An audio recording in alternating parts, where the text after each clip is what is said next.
이번 시간에 우리 레지스트리에 대해서 같이 한번 살펴보도록 하겠습니다. 우리 레지스트리라는 거는 컴퓨터에 설치되어 있는 모든 하드웨어와 소프트웨어 이런 것들의 이제 실행 정보를 한 곳에 모아서 관리하는 그런 계층적 데이터베이스를 보고 우리가 이제 레지스트리 그렇게 이제 부릅니다. 그러면 이곳에는 하드웨어와 소프트웨어 이 두 가지 모두 다 실행 정보를 한 곳에 모아서 관리한다 그랬어요. 그러면 이 레지스트리가 잘못되면 이런 하드웨어가 됐든 소프트웨어가 됐든 실행이 돼야 한대? 안 되겠죠. 해서 우리 컴퓨터 사용에 있어서 이 레지스트리라는 게 엄청나게 중요한 그런 정보예요. 이런 하드웨어 소프트웨어 실행 정보도 우리가 이제 수정하거나 삭제하거나 그런 걸 할 수 있거든요. 근데 이게 중요하다 그랬으니까 수정이나 삭제 같은 것들을 함부로 하면 된다 안 된다? 안 되더라. 이 레지스트리가 잘못되면 컴퓨터가 아예 안 켜질 수도 있어요. 그래서 우리 레지스트리라는 거는 하드웨어와 소프트웨어에 뭘 가지고 있다? 실행 정보를 한 곳에 모아서 관리하는 계층적 데이터베이스다. 이거 정확하게 기억하셔야 돼요.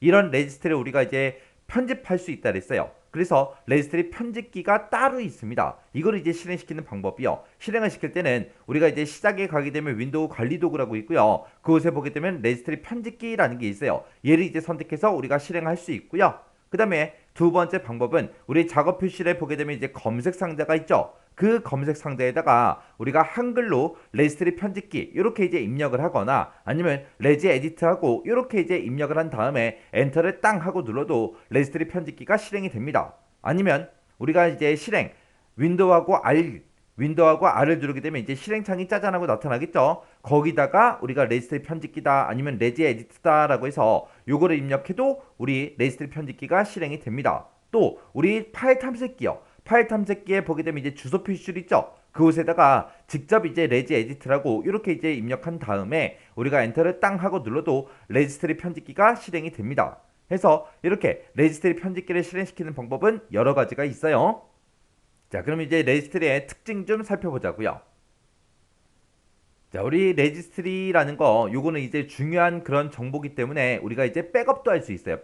백업하는 그 방법은 우리 레지스트리 편집기 있죠. 그 편집기에 보게 되면 이제 파일이라는 그 메뉴가 있어요. 파일에 내보내기 요거를 이제 선택한 다음에 우리가 파일 이름을 이제 지정해 주면 됩니다. 그러면 이제 백업이 되는 거예요.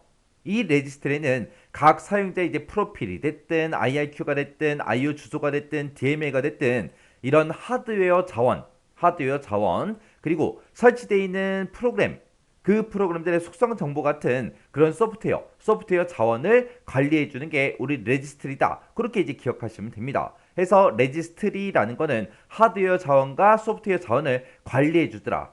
그러면 우리가 이제 컴퓨터를 땅 하고 이제 키는 순간 이제 하드웨어도 필요하고 소프트웨어도 이제 실행을 시켜줘야 되니까 그런 실행 정보가 레지스트리에 들어있다 그랬죠. 그래서 이 레지스트리를 이제 참조해서 이제 컴퓨터가 이제 원활하게 켜지게끔 그렇게 이제 해줘요. 그리고 우리 윈도우가 이제 작동하는 중간중간에도 계속해서 이 레지스트리를 계속해서 지속적으로 참조를 합니다. 왜? 컴퓨터를 켰다고 해서 끝이 아니라 사용자가 이제 어떤 특정 소프트웨어 같은 것들 우리가 이제 실행을 시키게 되면 그 실행 정보를 또 가지고 와야 되잖아요. 레지스트리에서. 해서 이 레지스트리 정보는 윈도우가 작동하는 동안 지속적으로 계속해서 이제 참조가 되더라. 그리고 이 레지스트리 내용은 사람들이 쓰는 그런 고급 언어, 영어로 되어 있는 게 아니라 전부 다 뭘로 되어 있다? 기계어로 되어 있더라. 왜? 이 레지스트리는 우리가 쓰는 게 아니라고요. 우리가 쓰는 게 아니라 컴퓨터가 쓰는 거기 때문에 기계어로 전부 다 되어 있습니다. 그래서 우리가 이 레지스트리의 내용을 일반 문서 편집기로는 우리가 확인을 못해요.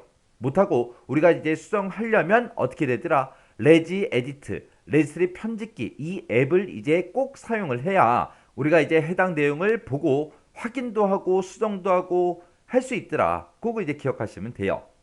그리고 레지스트리 관련 내용은 우리 C 드라이브에 보게 되면 우리 윈도우라는 폴더가 있고요. 그 폴더 안에 들어가게 되면 시스템 32가 있습니다. 그곳에 보게 되면 이제 콤피그라는 그 폴더가 있는데 그 폴더에 여러 개 이제 파일로 전부 다 저장이 되어 있습니다. 그리고 사용자 프로필도 우리 레지스트리에 들어있다 그랬죠. 그런 이제 사용자 프로필 같은 경우에는 ntuser.dat라는 이 파일에 이제 저장이 되는데 이 파일은 우리 C 드라이브에 사용자가 있어요. 그 사용자라는 그 하이 폴더, 이 사용자라는 폴더 안에 들어가게 되면 사용자 계정 폴더가 있는데 거기에 이제 사용자별로 하나씩 하나씩 따로따로 다 저장이 됩니다. 그리고 이 레지스트리는 시스템과 이제 사용자에 대한 그런 중요한 정보를 가지고 있기 때문에 레지스트리에 문제가 발생했을 때, 문제가 있을 때 시스템이 어떻게 된다? 부팅이 안 될 수도 있더라. 그래서 이런 레지스트리 정보 같은 것들 삭제를 할 수 있어요. 삭제도 하고 수정도 하고 편집도 할 수 있지만 시스템에 이제 이상이 생길 수 있기 때문에 함부로 삭제하지 않는 것이 좋겠죠. 그래서 되도록이면 이 레지스트리는 손대지 않는 게 가장 좋습니다. 이 레지스트리가 그만큼 이제 컴퓨터한테는 중요한 그런 정보들이 많이 들어있기 때문에 되게 중요하겠죠. 중요한 만큼 이제 시험 문제도 자주 출제가 됩니다. 그래서 레지스트리가 뭔지 정확하게 개념 알고 계셔야 되고요. 그리고 레지스트리 편집기를 이제 실행시키는 방법, 그리고 특징 같은 것들 잘 정리하고 지나가시기 바랍니다.